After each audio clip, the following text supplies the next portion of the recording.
Welcome to learning tube channel. आज NTPC का 8वां सीरीज है और इस सीरीज़ में देखते हैं कि हम लोग क्वेश्चन को कैसे फास्ट सॉल्व करेंगे। ठीक है, तो पहला क्वेश्चन आते हैं। क्यों एक मेज को 13,500 रुपये में खरीदा और 11,000 रुपये में बेचा।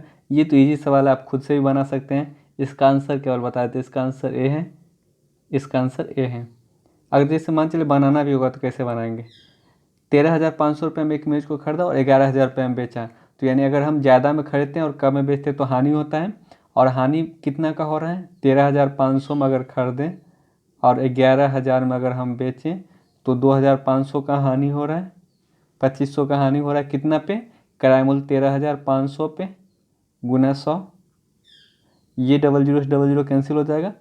अगर आप यहाँ पे 13 को 2 बार में लगाते हैं, 135 को 2 बार में, तो 13 दूना 26, यानी ये 260 हो जाएगा। इसका मतलब ये 135 से पहला बार एक ही बार में लगेगा। अगर पहला बार एक ही बार में लगेगा तो जो इधर लास्ट डिजिट पे एक ही ऑप्शन है वो भी ए नंबर ऑप्शन में है, यानी एक से एक ही ऑप्शन स्टार्ट हो रहा है, तो 18.51 डायरेक्ट आंसर हो जाता है। तो इसका आंसर जो हो जाएगा 18.51% हो जाएगा। नेक्स्ट सवाल देखते हैं। 500 रुपये की प्रति वस्तु की दर से 3 वस्तुएं खरीदने के लिए गए। हालांकि दुकानदार पर दी गई छूट के अनुसार 2 वस्तु खरीदने पर एक मुफ्त मिलती है। देखिए, 2 वस्तु जब आप खरीदते हैं तो एक आपको छूट मिला, ठीक है। इसका मतलब आपको टोटल कितना वस्तु मिला, 3 वस्तु मिला, 3 वस्तु मिला। अगर छूट का प्रतिशत निकालना है, छूट का दर, छूट प्रतिशत, तो आपको कितना वस्तु छूट मिला है, एक वस्तु, टोटल कितना पे, 3 पे गुना 100, यानी आपका 33.33% छूट आपका मिलेगा। ऑप्शन नंबर डी हो जाएगा। देखिए, 2 वस्तु के खरीद पर एक वस्तु अगर छूट मिल रहा है तो इसका मतलब आपके पास टोटल 3 वस्तु आ रहे हैं। इस 3 वस्तु में से एक वस्तु आपका छूट का है, तो छूट प्रतिशत क्या हो जाएगा, एक वस्तु छूट का टोटल कितना में, 3 में गुना 100, यानी 33.33% हो जाएगा इसका आंसर। नेक्स्ट आता है, यदि थीटा बराबर 30 डिग्री तो tan square theta plus cot square theta. तो tan स्क्वायर थीटा यानी tan 30 होता है 1/√3, स्क्वायर करेंगे तो 1/3, और कॉट 30 होता है √3 का स्क्वायर करेंगे तो 3, तो ये कितना हो जाएगा, 3 3 9 1 10/3, ऑप्शन नंबर डी। चलिए अब नेक्स्ट आते हैं। यहाँ पे 3a = 2b = c दिया गया है। पहले इसका बेसिक जान लेते हैं, उसके बाद हम लोग शॉर्टकट में ही देखेंगे इसका। सबको बराबर में हम क्या मान लेते हैं, एक मान लेते हैं। सबके बराबर में अगर हम एक मानते हैं, अगर 3a बराबर 1 होगा तो a बराबर 1/3 आ जाएगा। अगर 2b बराबर 1 होगा तो b बराबर क्या आ जाएगा, 1/2, और c कितना आ गया, 1 आ गया। तो a b c का अनुपात निकाल सकते हैं, यानी एलसीएम हम 6 ले लेंगे, तो 3 से 2 बार में लगेगा, 2 से 3 बार में लगेगा, और 1 से 6 बार में लगेगा, यानी इस तीनों का जो अनुपात आया वो 2:3:6। तो ऐसा कोई ऑप्शन में नहीं दिया गया, 2:3:6 कोई ऐसा कोई ऑप्शन में नहीं है। तो 1/3:1/2:1 ऑप्शन नंबर बी में दिया गया, यानी ये जो अनुपात है वो ऑप्शन नंबर बी में दिया गया है। तो इसका जो आंसर होगा वो बी हो जाएगा। तो यहाँ हम क्या करेंगे, सबके बराबर 1 मान लेंगे, और सबके बराबर 1 मानेंगे। अगर 3a 1 के बराबर होगा तो a बराबर 1/3 आ जाएगा। अगर 2b 1 के बराबर होगा तो b बराबर 1/2 आ जाएगा, और c बराबर 1 दिया ही गया है, तो यानी c बराबर 1 हो जाएगा। तो ये जो अनुपात होगा 1/3:1/2:1 हो जाएगा। नेक्स्ट आते हैं। यदि 10 दर्जन सेब, 15 दर्जन आम और 20 दर्जन संतरे बेचने के लिए रखे गए हैं, यदि प्रत्येक में 1/2, 1/3, 1/4 भाग और जोड़ दिया जाए तो अब बेचने के लिए कुल कितने फल होंगे। तो यहाँ पे दर्जन में दिया गया और ऑप्शन में जो है वो संख्या में दिया गया है। तो अगर हम दर्जन को संख्या में कन्वर्ट करेंगे तो आपको 3 जगह करना पड़ेगा। तो इससे करते हैं, सबसे पहले दर्जन में ही आंसर निकाल लेते हैं, और लास्ट में एक ही बार उसको 12 से गुना करके उसको संख्या में बदल देंगे। 10 दर्जन सेब था, 1/2 ऐड कर दिया गया। अगर 10 में 10 का 1/2 कितना होता है, 5। अगर हम 5 दर्जन ऐड कर देंगे तो 15 दर्जन हो जाएगा। 15 था पहले से, और 15 में 1/3, 1/3 निकालेंगे तो 5 दर्जन इसका भी आ जाएगा। 15 1/3 निकालेंगे तो 3 पंचे 15, तो यानी 20 दर्जन हो गया। अगर 20 दर्जन पहले से था, अगर हम उसमें 1/4 ऐड कर देंगे तो 20 का 1/4 कितना होता है 5, तो 5 अगर हम ऐड कर देंगे तो अब ये कितना हो जाएगा 25 दर्जन हो जाएगा। तो टोटल मिला के अब कितना दर्जन हो गया 15, 25, 40, अब 20, 60, टोटल अब 60 दर्जन हो गया। अगर 60 दर्जन को संख्या में बदलेंगे तो 60 गुने 12, एक दर्जन में 12 होता है, तो 60 दर्जन में 60 गुने 12 यानी 720 फल हो जाएगा। अब उसके पास टोटल कितना फल हो गया 720, ऑप्शन नंबर ए हो जाएगा। ठीक है, तो पहले क्या करेंगे, पहले दर्जन में ही हम लोग निकाल लेंगे और लास्ट में एक ही बार हम दर्जन को संख्या में कन्वर्ट कर देंगे। नेक्स्ट आते हैं, एक व्यक्ति 3 किलोमीटर प्रति घंटा गति से चलता है, वो आधे रास्ते पे पहुंचने के बाद गति को दोगुना कर देता है। देखिए, जब भी आधा का बात करें तो हम टोटल डिस्टेंस 2x मान लेंगे, टोटल जो दूरी होगा वो हम लोग 2x मान लेंगे ताकि आधा करने में सुविधा हो। अगर इसका आधा x किलोमीटर दूरी को अगर 3 किलोमीटर प्रति घंटा की रफ्तार से चले तो इतना समय ले लेगा, समय बराबर दूरी बटा 4। फिर आधा की दूरी को वो दोगुना रफ्तार से चला, दोगुना कर देता तो अब उसका चाल अगर 6 हो गया, और ये दोनों समय मिला के कितना समय ले रहा है 5 ले रहा है। तो अगर हम यहाँ से 6 एलसीएम लेंगे तो ये कितना हो जाएगा 2x 3x, यानी ये 2x हो जाएगा और ये x हो जाएगा, 3x बराबर 5, तो 3 से कितना बार में 2 बार में, तो x बराबर कितना आ जाएगा, यहाँ से x बराबर 5 दूना 10 आ जाएगा, ये 2 उधर जाएगा। और टोटल दूरी हम लोग 2x माने थे तो 2x बराबर 20, यानी जो टोटल दूरी होगा वो 20 हो जाएगा। x बराबर 10 आ गया तो टोटल दूरी हम लोग 2x माने थे तो 2x बराबर 20 हो जाएगा। दूरी 2x इसलिए माने ताकि आधा करने में सुविधा हो।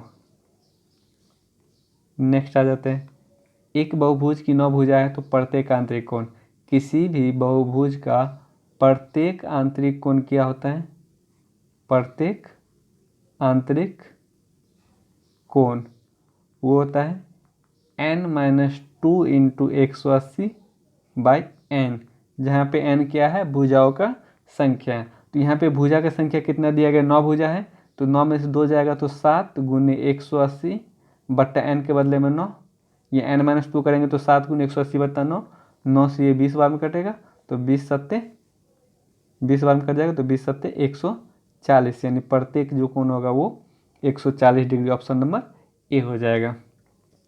तो बहुभुज का प्रत्येक आंतरिक कोण क्या होता है n-2 इंटू 180/n हो जाता है। नेक्स्ट सवाल देखते हैं, एस और टी एक काम को 50 दिनों में पूरा करते हुए उन्होंने 20 दिन तक एक साथ काम किया, उसके बाद छोड़ दिया, बताइए कितना काम बाकी रह गया। 50 दिन में टोटल काम करता है तो 20 दिन अगर काम किया तो 20 दिन में 20/50 भाग कर देगा, यानी 2/5 भाग कंप्लीट हो गया। तो लास्ट में सवाल जरूर पढ़ना है कि क्या बोला जा रहा है। बहुत आदमी क्या करते हैं 20/50 यानी 2/5 करके सीधा 2/5 आंसर टिक आउट कर देते हैं। मैक्सिमम लोग गलती करते हैं यहीं पे, तो गलती नहीं करना है, लास्ट में जरूर देखना है कि क्या सवाल बोला जा रहा है। सवाल बोला जा रहा है कि बताइए कि कितना काम बाकी रह गया, यानी 2/5 कंप्लीट था तो टोटल काम 1 होता है, 1 में से अगर 2/5 कंप्लीट हो गया तो टोटल 3/5 जो है वो बाकी रह गया, ऑप्शन नंबर ए हो जाएगा इसका आंसर। तो लास्ट में सवाल क्या चीज बोला जा रहा है वो जरूर पढ़ना है। दी गई जानकारी को पढ़े, सही विकल्प का चयन करें। ए एक वस्तु को 1599 में खरीदा और एक मुफ्त पाया, इसका मतलब वो 2 वस्तु को कितना में खरीदा 1599 में।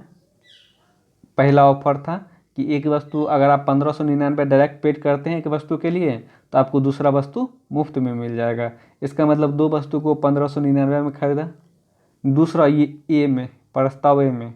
प्रस्ताव बी में क्या बोला जा रहा है कि अगर आप 999 रुपये में एक खरीदेंगे, अगर पहला वस्तु के लिए आप 999 रुपया पेड करेंगे तो दूसरा वस्तु जो है आपको 50% छूट पे मिल जाएगा। तो 999 का 50% कितना होता है, यानी आधा, आधा अगर करेंगे तो 499.50, 499.50, यानी दूसरा वस्तु में 50% छूट मिलेगा, तो इसका मतलब 499.50 दूसरा वस्तु मिलेगा।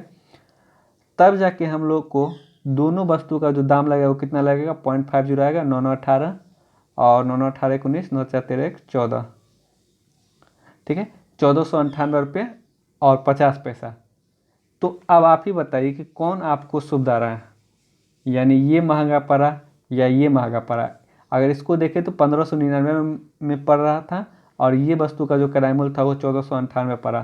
तो जो ऑप्शन जो बी वस्तु है यानी प्रस्ताव बी है वो सस्ता है और ये महंगा है। इसका जो आंसर होगा वो बी हो जाएगा। ठीक है, अब नेक्स्ट क्वेश्चन देखते हैं। निम्नलिखित में से आरोही क्रम में कौन है? अगर आपसे पूछा जाए 2/3 और 4/5 में कौन बड़ा है तो कैसे करेंगे? कुछ नहीं करना है, इस दोनों को गुना करेंगे तो 5 दूना 10 आ जाएगा, फिर इस दोनों गुना करेंगे तो 4 तिया 12 आ जाएगा। तो 12 बड़ा है। अगर 12 बड़ा है तो इसका मतलब क्या होगा कि 4/5 यानी 2/3 से 4/5 बड़ा है। क्रॉस मल्टीप्लिकेशन करके हम चेक कर लेंगे कि कौन बड़ा है। ठीक है, तो अगर हम 185 में क्या क्या दिया गया है? 2/3, 3/4, 4/5 और 1/2 दिया गया है। तो कैची पूछ रहा है इसमें आरोही क्रम में सजाए। आरोही क्रम मतलब छोटा से बड़ा, आरोही मतलब छोटा से बड़ा, छोटा से बड़ा में सजाना है।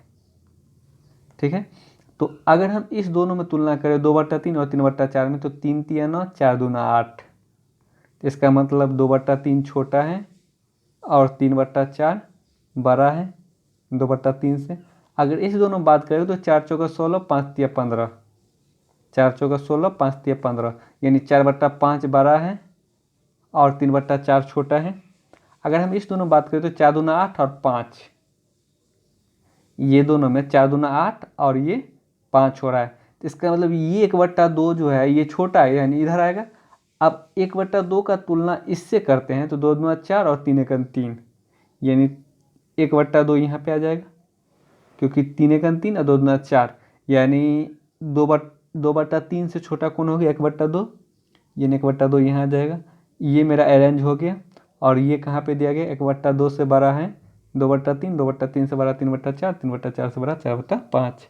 यानी क्रॉस मल्टीप्लिकेशन करके हम लोग चेक कर लेंगे कौन किससे बड़ा है और कौन किससे छोटा है। a माइनस बी का होल स्क्वायर प्लस 2ab, इसका a माइनस बी का होल स्क्वायर क्या होता है? a square plus b square minus 2ab और उसमें प्लस 2ab एक्स्ट्रा ऐड करना है तो ये दोनों कट जाएगा तो जो आंसर बचेगा वो a square plus b square, option number b हो जाएगा। अब नेक्स्ट आते हैं। आर ने 13% वार्षिक साधारण ब्याज की दर से 1200 रुपये उधार लिया और 5 वर्ष बाद उसे कितना धनराशि का भुगतान करना पड़ेगा? एक सिंपल तरीका अगर हम देखें तो 1200 रुपये उधार लिया यानी जो भी राशि आएगा वो 1200 का मल्टीपल आएगा यानी 3 का मल्टीपल आएगा। 1200 में 3 छुपा हुआ है और 3 का मल्टीपल आपके एक ही पास ऑप्शन बच रहा है सी, ऑप्शन नंबर सी। आपको सवाल बनाने की कोई ज़रूरत नहीं है, 3 का मल्टीपल एक ही ऑप्शन है सी, तो आप सी डायरेक्ट टिक आउट करके निकल सकते हैं। ये सब कुछ कुछ छोटा छोटा चीज़ होता है, अगर आप इस पर ध्यान देंगे तो मैथ बहुत जल्दी बन जाएगा। जैसे 1200 मूलधन था तो 1200 अगर मूलधन था तो अगर हम 5% 13% दर से 5 ईयर का ब्याज निकालेंगे तो 13 गुने 5 यानी 65% ब्याज आ जाएगा। ये साधारण ब्याज जब भी निकालना हो तो पहले क्या करना है? रेट को टाइम से मल्टीप्लाई कर देना है तो 65% ब्याज आ जाएगा। अगर हम 1200 का 65% निकालेंगे तो डायरेक्ट ब्याज आएगा, लेकिन अगर अमाउंट पूछे तो इसमें 100 ऐड कर देना है।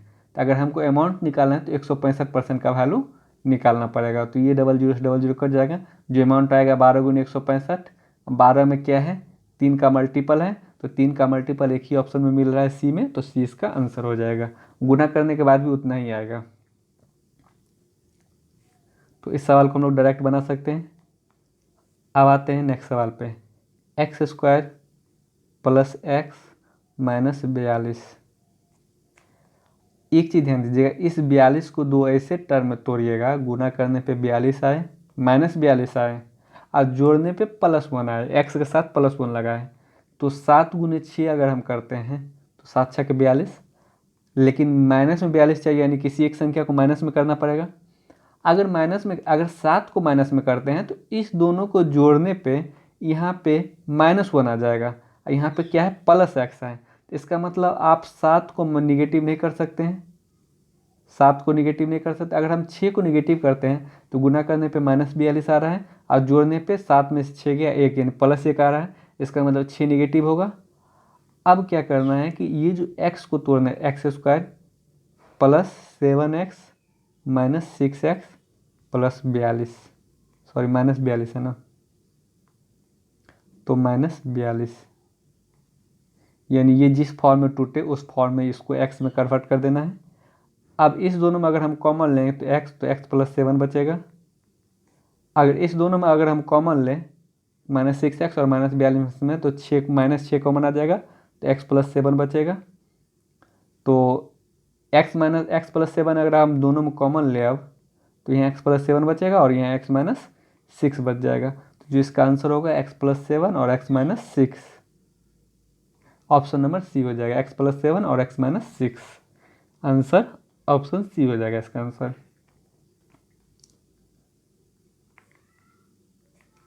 निम्नलिखित अंकों का माध्य क्या होगा? माध्य मतलब, माध्य किसको बोलते हैं? औसत को बोला जाता है। माध्य औसत को बोला जाता है। औसत बराबर क्या होता है? टोटल योग बटा टोटल संख्या। तो टोटल योग कितना हो जाएगा? 19 1 20 और 17 3 20, 20 20 40, 18 2 20, 40 20 60 और 10 70। टोटल योग 70 आ गया। और टोटल संख्या कितना है? 2 2 4 2 6 1 7, यानी 7 संख्या 7 से डिवाइड करेंगे तो 10 आ जाएगा, यानी औसत जो है वो 10 आ जाएगा, यानी माध्य जो है वो 10 आ जाएगा। औसत को ही माध्य बोला जाता है। अब बोले 1739 में कम से कम क्या जोड़ा जाए कि ये 11 से पूर्णतः विभक्त हो जाए, यानी 1739। 11 का क्या नियम है कि विषम अंकों का योग कितना हो रहा है? 16 और सम अंकों का योग कितना हो रहा है? 4। सम अंकों का योग और विषम अंकों के योग का जो अंतर है, यानी 16 4 का जो अंतर है, या तो 0 होना चाहिए या तो 11 या तो 22, यानी 11 का मल्टीपल होना चाहिए। तो यहाँ 16 4 यानी क्या हो रहा है? यहाँ देख रहे हैं 4 है, यहाँ 16 है, तो इस दोनों का अंतर 12 आ जा रहा है। अगर इस दोनों का अंतर 11 आता है तो हम लोग कह सकते हैं कि ये डिविजिबल होगा। और अगर हम 10 जोड़ते हैं तो ये 1749 हो जाएगा। 1749 होगा, तब 4 1 5 हो जाएगा ये।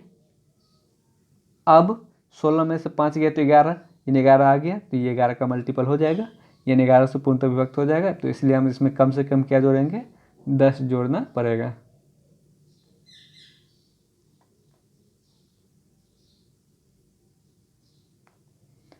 नेक्स्ट आते हैं, निम्नलिखित संख्या का बहुलक और माध्यिका ज्ञात करें।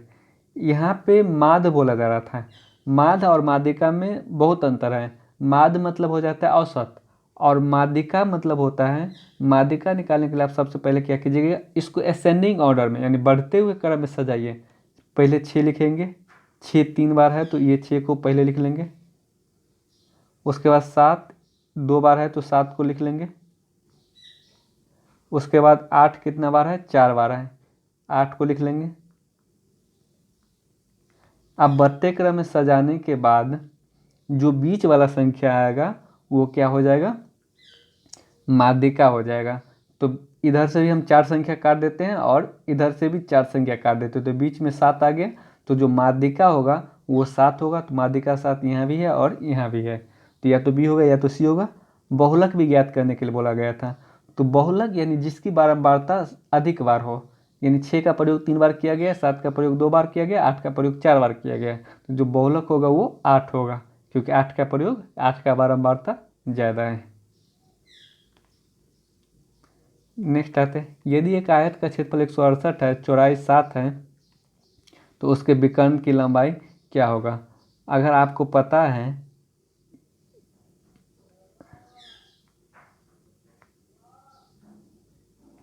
जैसे ये एक आयत है, इसका क्षेत्रफल 168 है और चौड़ाई 7 मीटर है, यानी चौड़ाई 7 सेंटीमीटर है।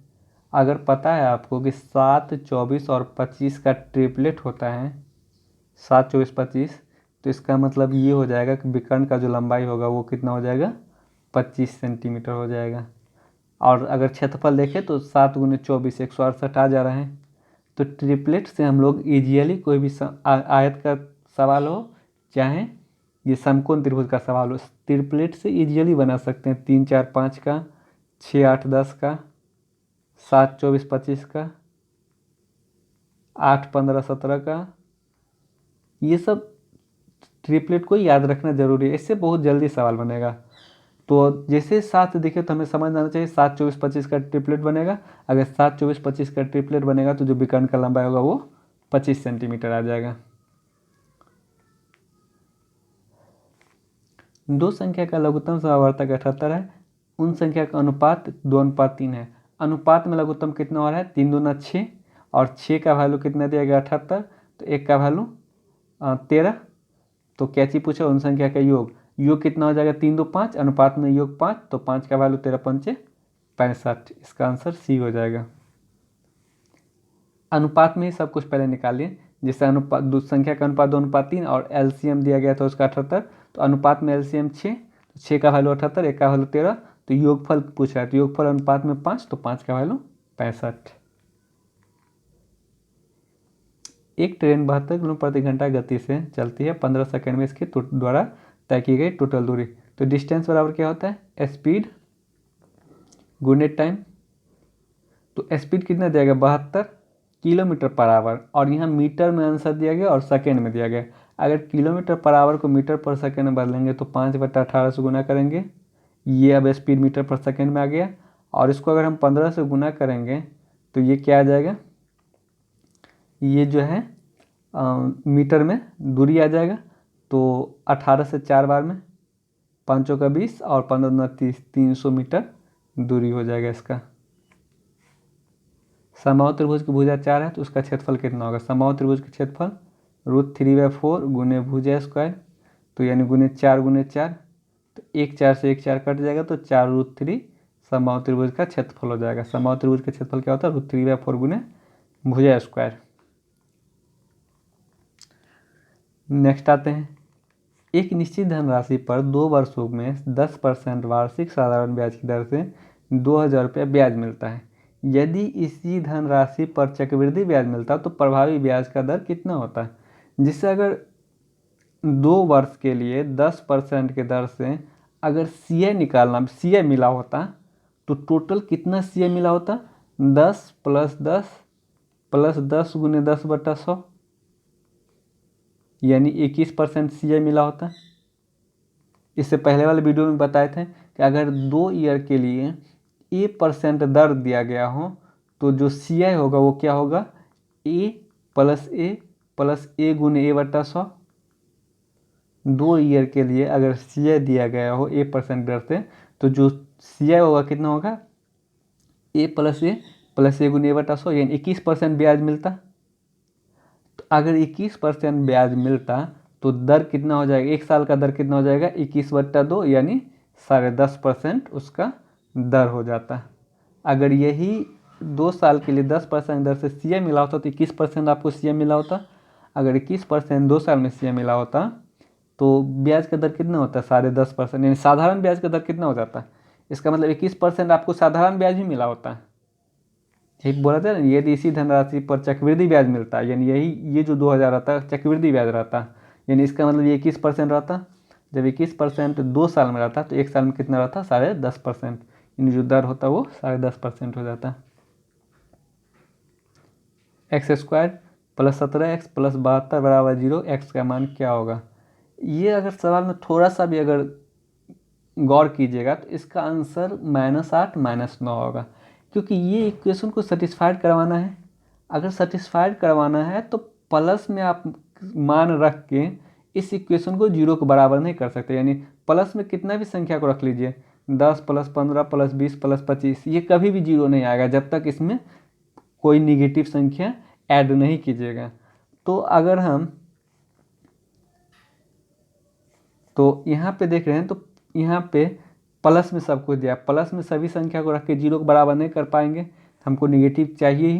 तो निगेटिव एक ही ऑप्शन सी में दिया गया है, डायरेक्ट सी में निकाल सकते हैं। या फिर इस तरह एक सवाल ये था, इस तरीक़ा से भी हम उसका आंसर निकाल सकते हैं। अब आते हैं नेक्स्ट, एक दादा का उम्र उसके पोते की उम्र से 5 गुना, यानी दादा का जो उम्र है वो पोते की उम्र से 5 गुना है। पोता की उम्र x तो दादा की उम्र 5x।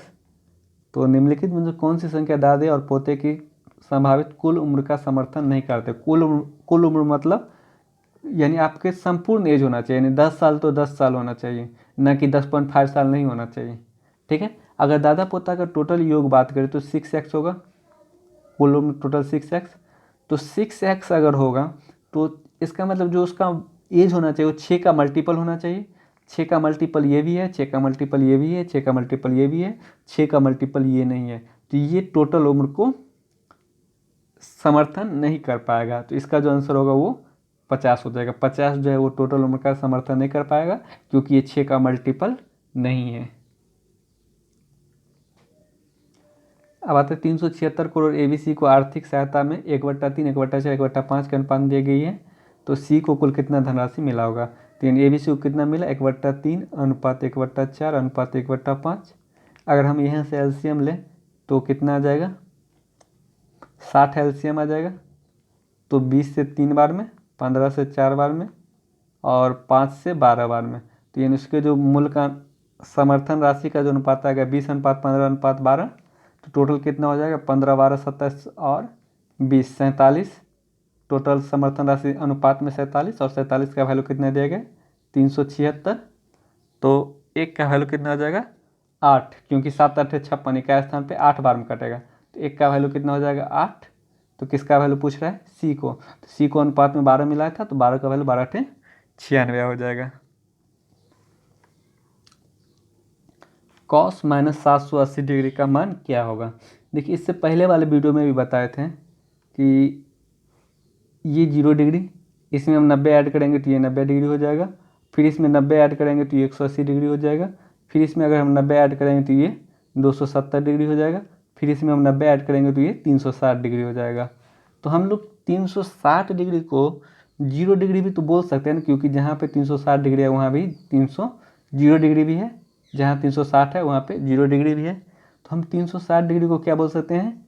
0 डिग्री भी बोल सकते हैं। और एक और फार्मूला बताए थे, अगर साइन के साथ माइनस थीटा लगा रहे हैं तो ये माइनस बाहर आ जाएगा, यानी माइनस साइन थीटा। अगर कॉस के साथ माइनस थीटा लगा रहे हैं तो ये पॉजिटिव कॉस थीटा होता है, यानी ये जो माइनस आके बाहर में प्लस आएगा कब? जब कॉस लगा रहे हैं। और टेन के साथ माइनस थीटा रहे तो ये निगेटिव बाहर आ जाएगा, माइनस टेन थीटा ये बन जाएगा। और सेक के साथ माइनस थीटा रहे तो ये कॉस और सेक ये दोनों में माइनस हट जाता है, ये प्लस सेक थीटा हो जाएगा, और बाकी के साथ निगेटिव बाहर आ जाएगा। तो यहाँ पे कॉस -780 है तो हम इसको डायरेक्ट ये भी तो लिख सकते हैं ना, कॉस 780 प्लस में, क्योंकि कॉस और सेक के साथ ये क्या होता है? पॉजिटिव आता है। अब आते हैं, हम कोशिश करेंगे ये 780 को 360 के फॉर्म में तोड़ने का। यानी इसको लिख सकते हैं कॉस 360 गुने 2 तो 720 हो जाएगा। अब प्लस 60 लिख सकते हैं, 360 गुने 2 प्लस 60। 360 के फॉर्म में इसलिए तोड़ते हैं क्योंकि ये जो 360 डिग्री होता है वो 0 डिग्री बन जाता है, और 0 डिग्री बन जाएगा तो सवाल को बनाने में ईजी रहेगा। तो ये अब 0 डिग्री हो गया तो 0 गुने 2 ये 0 हो जाएगा, यानी ये जो मान है अब आपका 0 हो गया। 360 गुने 2 ये 0 हो गया, यानी अब क्या बचा? 0 प्लस 60 60, यानी कॉस 60 आ गया। और कॉस 60 का जो मान होता है वो 1/2 हो जाता है।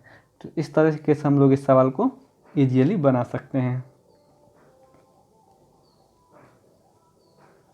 नेक्स्ट आते हैं, 30 पुरुष एक काम को 80 दिन में करता है, 20 पुरुष उसी काम के दोगुने काम को कितना दिन में करेगा? तो हम लोग पता है M1 गुने D1 गुने M1 गुने D1 बटा W1 बराबर M2 गुने D2 बटा W2।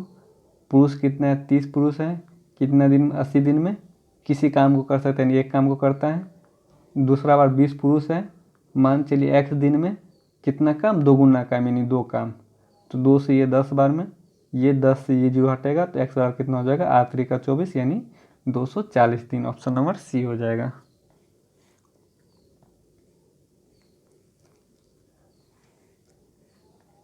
इसका रेंज, बहुलक और माध्यिका ज्ञात करना है। तो सबसे पहले बहुलक आते हैं, रेंज आते हैं। रेंज किसको बोला जाता है? रेंज, रेंज मतलब परिसर। परिसर होता है वो मैक्सिमम माइनस मिनिमम, यानी जो मैक्सिमम संख्या हो और जो मिनिमम संख्या हो उस दोनों को अंतर कर देंगे। तो सबसे मैक्सिमम संख्या आपका 21 है और सबसे मिनिमम संख्या है 13। 13 से मिनिमम को है 12, तो सबसे मिनिमम 12 है, तो 13 में से 12 गया 9। आपका जो रेंज आया 9 एक ही ऑप्शन में दिया गया है, ए आगे चेक ही नहीं करना है। जब रेंज एक ही ऑप्शन में दिया गया है तो आगे हम लोग चेक ही नहीं करेंगे, इसका आंसर ए हो जाएगा। बहुलक किसको बोलते हैं? जिसकी बारंबारता अधिक हो, यानी 13 का प्रयोग 1, 2, 3 बार किया गया है, बाकी किसी का प्रयोग 3 बार नहीं किया गया, तो बहुलक 13 आ जाएगा। और माध्यिका निकालना है तो सबको अरेंज करके असेंडिंग ऑर्डर में बीच वाला जो संख्या होगा वो माध्यिका हो जाएगा। वृत्त ए और वृत्त बी दोनों की त्रिज्या 4 यूनिट है। यदि पी ए पर स्थित है, कहाँ स्थित है ये पता नहीं, क्यू बी पर स्थित है, ये दोनों वृत्त एक दूसरे को ठीक एक बिंदु पर स्पर्श करता है, तो पी क्यू का अधिकतम लंबाई क्या होगा? किसी भी वृत्त का अधिकतम जो लंबाई होता है वो क्या होता है? उसका व्यास हो जाता है। किसी भी वृत्त का जो अधिकतम लंबाई होता है वो उसका व्यास हो जाता है। तो इस सवाल में क्या बोला? अधिकतम लंबाई ही पूछ रहा है। तो सबसे पहले 2 वृत्त बनाना है, एक वृत्त ये रहा और एक वृत्त ये रहा, दोनों एक बिंदु पर स्पर्श करता है, किसी बिंदु पर स्पर्श कर रहा है और दोनों का त्रिज्या कितना दिया गया? 4 सेंटीमीटर। ये वृत्त रहा वृत्त ए और ये वृत्त बी रहा। देखें, अगर P को यहाँ रखेंगे, Q को यहाँ रखेंगे, तो ये जो लंबाई आएगा वो कितना हो जाएगा? 4 + 4 8 ही सेंटीमीटर का होगा। लेकिन अगर P को हम यहाँ रखेंगे और Q को यहाँ रखेंगे, क्यों यहाँ रखेंगे? क्योंकि अधिकतम लंबाई का पूछ रहा है ना, तो अधिकतम लंबाई क्या होता है? उसका व्यास होता है। तो हम क्या करते हैं? व्यास पर उसको रख देते हैं, PQ को उसके व्यास पर रख देते हैं, तो ये अब अधिकतम लंबाई देगा और अधिकतम लंबाई देगा। इसका त्रिज्या 4 था तो ये 8 सेंटीमीटर का हो जाएगा, इसका भी त्रिज्या 4 था तो ये 8 सेंटीमीटर का हो जाएगा। जो PQ का जो अधिकतम लंबाई होगा 8 + 8 16 सेंटीमीटर का हो जाएगा।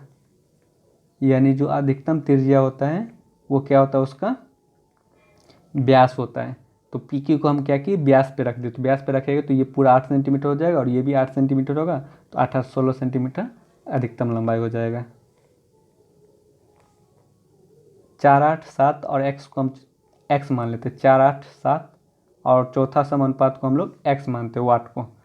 तो क्या होगा? तो यानी 4/8 बराबर 7/x, तो 4 से 2 बार में, तो x बराबर कितना हो जाएगा? 7 दूना 14, ऑप्शन नंबर सी हो जाएगा। एक आदमी न्यूनतम गति से धारा की दिशा में 21 किलोमीटर प्रति घंटा की रफ्तार से और धारा की गति 4 किलोमीटर प्रति घंटा रफ्तार। अगर धारा की दिशा में जा रहा है, इसका मतलब धारा और व्यक्ति दोनों का चाल जुट जाएगा और दोनों का चाल जुटकर 21 किलोमीटर बराबर हो रहा है। यदि धारा की गति 4 यानी y का वैल्यू अगर 4 दिया गया है तो x का वैल्यू कितना हो जाएगा? 17। x का वैल्यू कितना हो जाएगा? 17। तो ये x कितना है? व्यक्ति का चाल 17 आ गया, धारा का चाल 4 है, तो धारा के विपरीत दिशा में, यानी धारा के विपरीत दिशा में अगर उसका चाल क्या होगा? घट जाएगा, तो 17 में से 4 जाएगा तो 13। इसका जो आंसर होगा वो डी नंबर ऑप्शन हो जाएगा। फिर से इसको एक बार देख लेते हैं। जैसे अगर एक व्यक्ति न्यूनतम गति धारा की दिशा में 21 किलोमीटर प्रति घंटा से रफ्तार चलता है, यानी धारा की दिशा में जा रहा है, तो इसका मतलब व्यक्ति का भी चाल जुटेगा और धारा के भी चाल जुट जाएगा, व्यक्ति और धारा दोनों का चाल जुटेगा। ये दोनों मिलकर 21 है। यदि धारा की गति 4 किलोमीटर प्रति घंटा, धारा गति को हम y माने थे, तो y का वैल्यू अगर 4 है तो x का वैल्यू कितना हो जाएगा? 17। तो क्या पूछा जा रहा है? धारा की विपरीत दिशा में उस व्यक्ति की चाल क्या होगा? तो धारा के विपरीत दिशा में दोनों का चाल घट जाता है, तो 17 में से 4 गया तो 13, यानी धारा के विपरीत में उसका चाल हो जाएगा 13 किलोमीटर पर आवर। तो आज का सेशन यही समाप्त होता है। जो लोग टेलीग्राम या व्हाट्सएप ग्रुप पे नहीं है वो लोग वीडियो के डिस्क्रिप्शन से टेलीग्राम या व्हाट्सएप ग्रुप में जुड़ जाएंगे, वहाँ आपको क्वेश्चन रेगुलर वे में मिल जाएगा।